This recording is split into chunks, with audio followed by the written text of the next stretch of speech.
Nilolab mo buong mundo sa angas.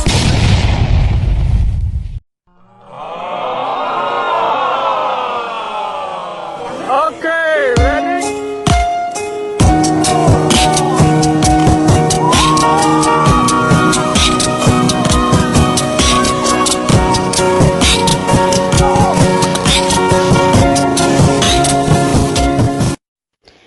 Haru.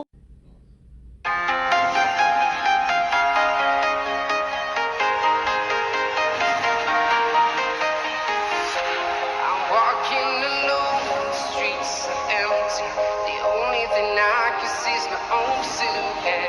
I'm getting stronger, step by step. Clock is ticking, but there's no time for regrets. I've been flying from town to town, from London to Taiwan. I've been Magandang gabi po, Pilipinas, at sa lahat ng Pilipino sa buong mundo, at ganoon na rin dito sa ating bansa, sa Pilipinas. I am one of your many applicants for senator, and hopefully leader in our government with your permission. But you all knew that whoever governed Philippines must have the iron in him, or else give it up. This is not the game of card. It is between your life and my life. Kaya po, kung papalarin po ako na maging pinuno ninyo, pangungunahan ko po ang pagtatayo ng mga haligi ng paggogobyerno. Unang-una po sa lahat, development of natural resources through agricultural reform. Ang ibig ko po sabihin, palalakasin natin, i-enhance natin yung mga batas para mabigyan po natin ng buhay ang lahat ng uri ng magsasaka at magbubukid. Magsasaka ng palay, magsasaka ng kape, magsasaka ng mais, saging at lahat ng uri ng manggagawang may kinalaman sa agrikultura, regardless of race, creed, or religion. Pangalawa, ensuring dignity, not only to our country, but among Filipinos. Equality and opportunities for the most vulnerable people in our society and to all member of our community. Yan po yung pagtutuunan natin ng pansin. Sa pangalawa po, ibalik ang dignidad hindi lamang ng ating bansa, pati ang dignidad ng bawat mamamayang Pilipino. Number three, provide opportunities for education, job creation, and food security, not only to the less fortunate people of the society, but to all Filipinos. Ang ibig ko po sabihin, dapat po lahat may equal na oportunidad. Hindi lang mayaman, hindi mahirap. Hindi Muslim, hindi Kristiyano, hindi Buddhist, hindi Hudyo. Lahat po ng bawat Pilipino. Ulitin ko po, Francis Leo Marcos po. Hindi magnanakaw, subok na makatao, at lalong hindi trapo. Bagong mukha ng Senado para sa tunay at ganap na pagbabago. Magandang gabi po, Pilipinas. At hayaan nyo pong ilatag ko sa inyo. Marami akong nakikitang iba-ibang kulay, pero mamaya na po yan. Hayaan nyo pong ilatag ko sa inyo yung aking mga plataforma. Primer and education. Pre-COVID-19 Philippine education had already have a deep issue. Primarily resulting from not being a priority for government funding. So hindi po prioridad ng pondo ng gobyerno yung para sa pre-COVID-19 Philippine education. The Philippines does not invest on top-notch learning as compared to its neighbor countries. In fact, many public schools lack of computers and other tools despite the digital age. Further, a shortfall in the number of public school teachers. Further, a top issue is the country due to their being among the lowest paid state workers. So yung ating mga guro is among the lowest state workers. Aside from that, more than 3 million children youth and adults remain unenrolled since the school shut down. The current COVID-19 situation exacerbated what already is a bad situation. How worse Philippine education is now compared to the result of 2018 study. Result showed a sample number of 15-year-old Filipino students, assumed mostly public school, rural-based, ranked last in reading comprehension. Out of 79 country, tayo po yung pinakalas. At syempre, we also rank 78 in science and rank 78 in math. Ganun po kabadang education natin. Education issue in the Philippines have increased since the onset of the pandemic. With the sudden event brought about by the health crisis, distant learning mode via internet or TV broadcast were ordered. Further, a blended learning program was launched in October 2020, which involved online classes, printout, and lesson broadcast on TV and social platform. Thus, the new learning pathway rely on a student and teacher having access to the internet. So, wala po tayo nun.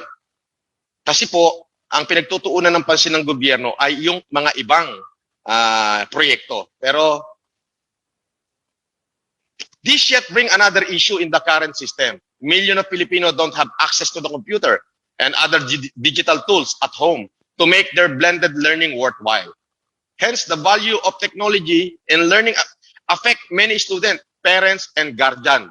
Top concern with this are money for mobile load, lack of gadget, poor internet signal, student struggle to focus and learn online. Parent, lack of knowledge of their kids' lesson. Yan po yung mga problema natin. Ito po ay isa sa aking mga prioridad upang maiangat ang antas ng karunungan sa ating mga kababayan. Again, Francis Leo Marcos po. Ulitin ko, hindi magnanakaw, subok na makatao, at lalong hindi trapo. Bagong mukha ng Senado para sa tunay na pagbabago. Let me lay down all the platform that I have. I have a simple. All I want is a productive nation of dignified Filipinos. Mamaya ko na po yan ipapaliwanag. Economic growth and development is the only way and the only road to success. Economic growth and economic development is the only success in rebuilding for our future. My countrymen, I am here not to give you lecture, but to provide some input about how we can utilize the available resources of our government to back us up to the next level of opportunities. We all know we have to make changes in a way government run their businesses. Many of the politicians only know how to generate their own income, but nothing when it comes to the benefit and the welfare of the people. As I had said, I am for the people. And you knew that I am for the people and the people alone. I don't care if they call me populist. But public welfare for me is the highest justice, and the needs of the people is the highest law. As part of my government plan, economy is where we should be moving forward to revitalize the position of our country today. I believe by creating and producing goods and services are the building block of our country. This will dictate us where we want to direct our country to be more successful economically, raising the standard of living of every Filipinos. I mean, every Filipinos. Not only the rich, not only the poor, but every member of the Philippine society. Byland is the way of boosting our natural wealth in producing goods and services deriving from agricultural plantation and irrigation, including natural resources such as oil, gas, gold, silver, coal, and other underground mineral, as well as capital goods such as manufacturing industries, machineries, tools, and equipment are the contributing factor of our economic growth. The only way to promote businesses locally and internationally our country must have a strong foundation in relation to trade. Therefore, our export must be greater more than what we import to gauge the actual level of sufficiency and become self-governing nation. Our gross domestic product will indicate our economy's performance or our economic performance. Remember, technology and innovation is a powerful driver that leads many countries to be self-sufficient. The most skilled labor always start from different distinct fields of knowledge from technology and science, engineering, mathematics, and education. Always play a vital role in shaping the foundation and the future of our nation to face generation. Inequality and poor education. Inequality and poor education always separate the gap between the rich and the poor. We must solve illiteracy in our country to provide marginalized group a better way of life. Future generation cannot have better opportunity for advancement due to lack of education, cause of financial problem. I will reinforce President Duterte's 2017 initial program, the introduction of tuition-free education. I will reinforce the 2017 initial program, the introduction of tuition-free education to state universities and colleges, including high school, with exception strictly for low-based income household only, not to do with discrimination by restricting coverage for all, but to help our marginalized sector of our society that needed the most. This will eliminate excessive government social funding. As part of the primary and secondary, I will introduce education fund to boost every Filipinos who has children by giving one-time entry-level benefit of 5,000 pesos. Ang ibig ko sabihin, kapag nasa kolehiyo ka na, pwede ka nang makatanggap ng 5,000 pesos. To put toward education fund, registered education savings plan as per application to be approved by Congress. This will change people's lives and reduce poverty. As it always be the case, we must educate our kids where they can be good and reliance in bringing knowledge to themselves and to our community. I have a plan, but the success of this will become reality with the help of every one of you. We may not accomplish everything, but at least our hope is worth working. Ulitin ko po, Francis Leo Marcos po. Hindi magnanakaw,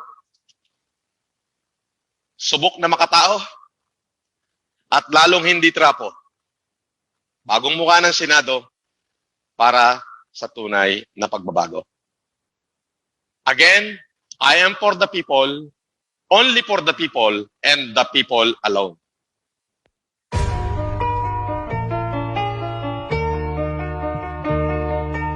Maka Diyos at makatao para sa mahirap bagong Marcos.